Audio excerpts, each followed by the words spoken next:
Good afternoon and welcome, and thank you for joining us. We just wanted to quickly introduce ourselves. I am Captain Jeremy Walker. And I'm Captain Michelle Walker. And we're the commanding officers here in Smith County.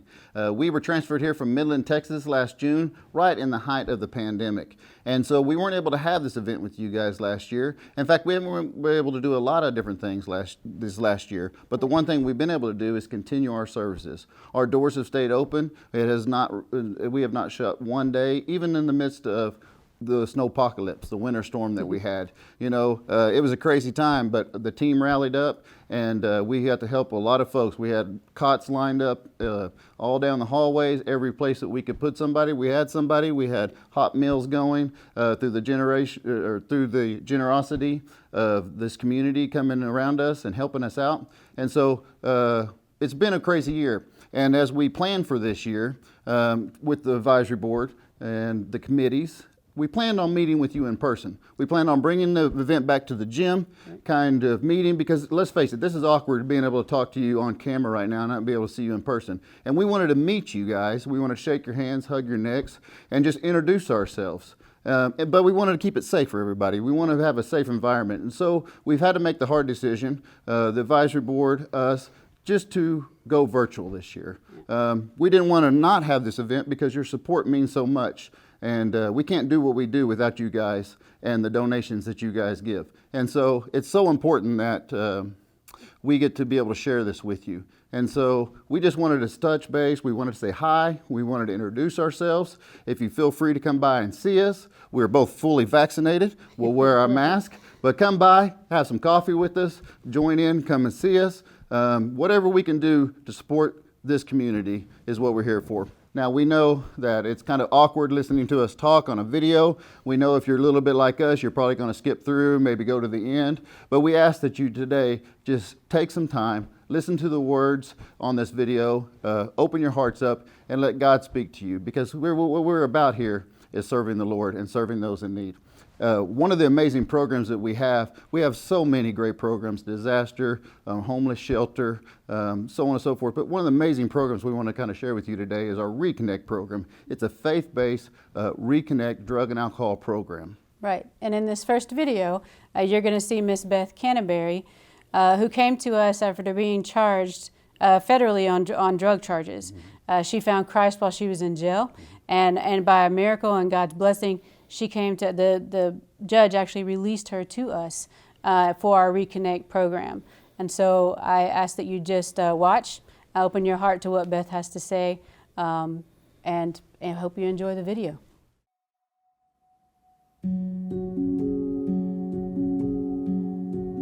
I do. I remember the day I got here.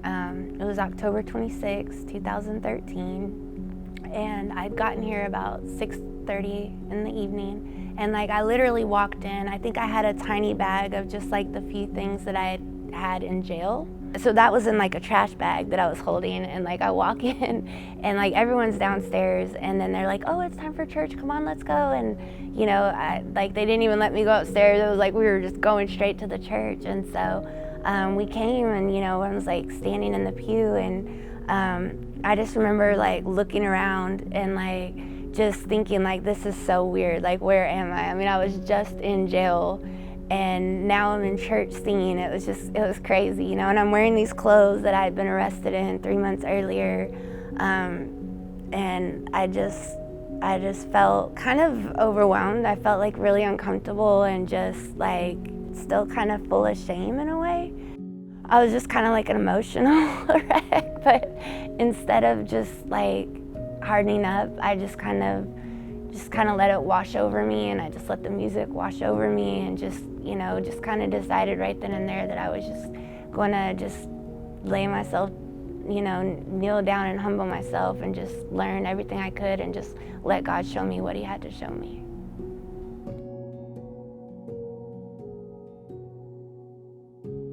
I feel like when God brought me here, like he knew what he was doing. He knew what it was going to take to really like kind of crack my hard exterior, you know.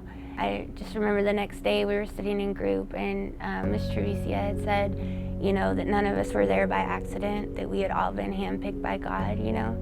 And I really believe that, you know. Going to Bruce's class, Freedom from Addiction, was probably where I learned and gained like the most understanding, you know, because I knew like what God was doing inside of my heart, my emotions, and my intuition. But then there's this other part of it that you need to kind of grasp how it all happens, you know, like what Jesus really did, and you know, how to make like the Bible relevant to you and your life and your journey, so that you have like that to lean on, you know, throughout your life as like struggles come and things like that. So for me, that's where I gained probably the most knowledge. And it just made it all more real. It just kept further building my faith in it, because I had like facts and, you know, faith together. One of the most amazing people that I got to meet while being at the Salvation Army was Miss Pam. She had just started volunteering there, and so she would come on Tuesdays and Thursday mornings, and she would meet with us girls, and she would just kind of share her testimony and her faith, but mostly she would just come and love on us, you know. She was just so sweet and kind, and just had like a heart on fire for Jesus, and you just felt so good in her presence, you know, especially during phase 1 and stuff. Phase 1 is like where you don't have a cell phone, you're not allowed to go out and work. Like, you go to classes, you work here at the center, and you go to meetings, and just really kind of get a solid grip on your sobriety, and just kind of just get some days, you know, of being sober under your belt, so you can start thinking clearly and just doing you know, what you're supposed to do. And then once you've completed that, you know, and learn everything that we learned in our classes and things like that. But once you complete phase 1, you go into phase 2. And so phase 2 is where you're allowed to like get a cell phone, you're allowed to go out and get a job, and they kind of help you take everything that you learned in phase 1 and start applying it to your life and rebuilding your life, you know, and getting, you know, to the point where you can kind of pick back up and go on. And so, you know, with Miss Pam, we had gotten pretty close through phase 1, and she was there when I was baptized. Like, she would have little events and stuff for us to go to, and just made us feel like really special, you know, especially when I was going through all of my court stuff. Like, I had a lot on my shoulders, and you know, so me and Miss Pam would meet up and like at a coffee shop or something like that. You know, she's just been there. Like, I mean, you know, I have a son, and I told her about my son, and, you know, she's kind of urged me to try to reconnect with him. And so she just kind of helped give me the confidence to face that. And then, of course, she knew about all my legal stuff. I was still going to court, and, like, it wasn't looking very good, you know, because I knew I was going to prison. Like, there was no doubt about that. It was just, how long is it going to be?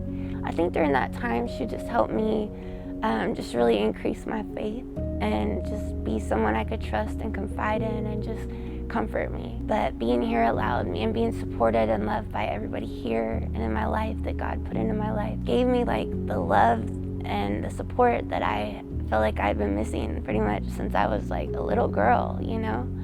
And it just gave me the courage to kind of face everything, and I don't know where I would be without these people and without God, you know?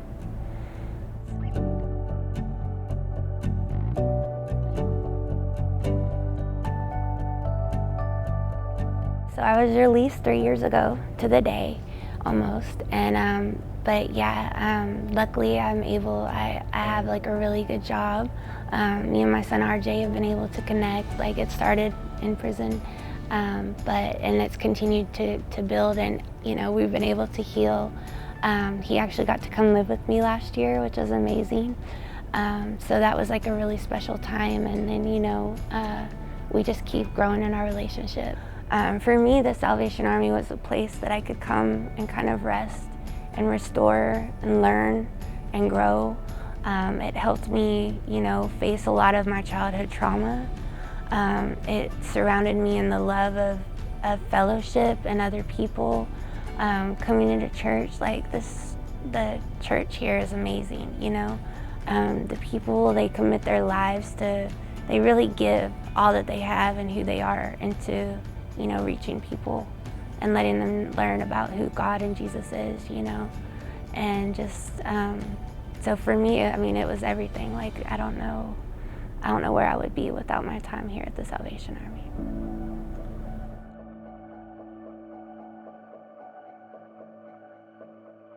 Man, that was a great video to watch. We're excited to hear what Beth's doing still to this day. She came back in 2013. You heard her story, you heard her journey, and she's still focused on serving the Lord and walking with Him. And so we continue praying blessings over here, and we ask that you continue praying with her here in 2021.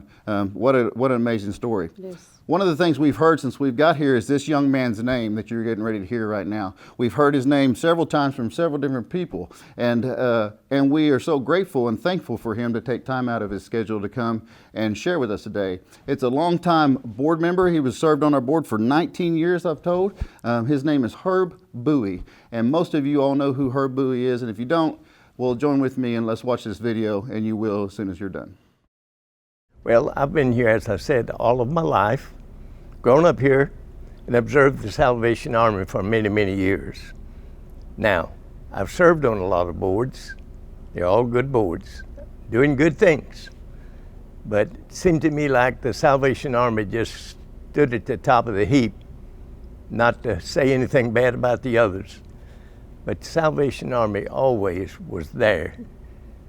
Regardless of weather, regardless of circumstances, they were always there to help the poor and the needy and the down and out. A total program. They could feed, they could clothe, they could help them with counseling, and had so many things that they could do that others could not do. Now there's 300 churches in Tyler, Texas, in Smith County. They're all good churches, and they do a lot of good things. Lead a lot of people to Jesus Christ. But on Saturday night, I'll give you an example. If a father that has gotten drunk, has a terrible habit of drinking, came in at midnight or 1 o'clock, beat up his lovely wife, had 1 or 2 small children, kicked him out of the house. If you call my church on Saturday night, as good as it is, there'd be no answer. But you could call the Salvation Army 24/7 and get help. And that's, to me, is unbelievable. They would feed and clothe that mom and those 2 children, get her medical help, get her counseling, and that's just 1 in a million cases that the Salvation Army does. It was the year of our Lord, 1865. When William and Catherine Booth in East End, London, started the Salvation Army. Then it was for the down and out on the street that really wasn't welcome too much into the churches because of their poor status. They began what you see happens here in Tyler, Texas at Salvation Army. And the good part, Salvation Army is in every zip code in the United States. They're in 132 countries. Every dollar you give, 82 cents of it goes for services and programs, 18 cents for administrative. Compare that to the 105 other groups. They're very good. They're doing good things. But your dollar goes a long way that you give to the Salvation Army. As you well know, the Lord said, the poor you will have with you always. But He said, if you turn your eyes from the poor, in your time of trouble and calamity, He'll turn His eyes from you. He gave a better encouragement. He said, when you give to the poor and the needy, you're lending to the Lord. Now that's a good loan. I've been in banking for several years. That's a good loan. It doesn't need collateral. So the Salvation Army is the finest organization, and it will need to go on until the Lord comes, because again, the poor will be with us always. It's a pleasure to be a part of kingdom work. Wow, what amazing testimonies. We are so grateful and thankful to Herb and Beth for taking of their time and sharing what God has done in their lives and what God continues to do here in Smith County. We appreciate you guys taking time of your day to come and listen to what is going on. We look forward to hopefully meeting with you guys next year in person. We cannot wait to build this kingdom stronger and better in God's name with your help and your support. So thank you, we love you, and we're glad to be here with you today. Thank you, and may God bless you and your families.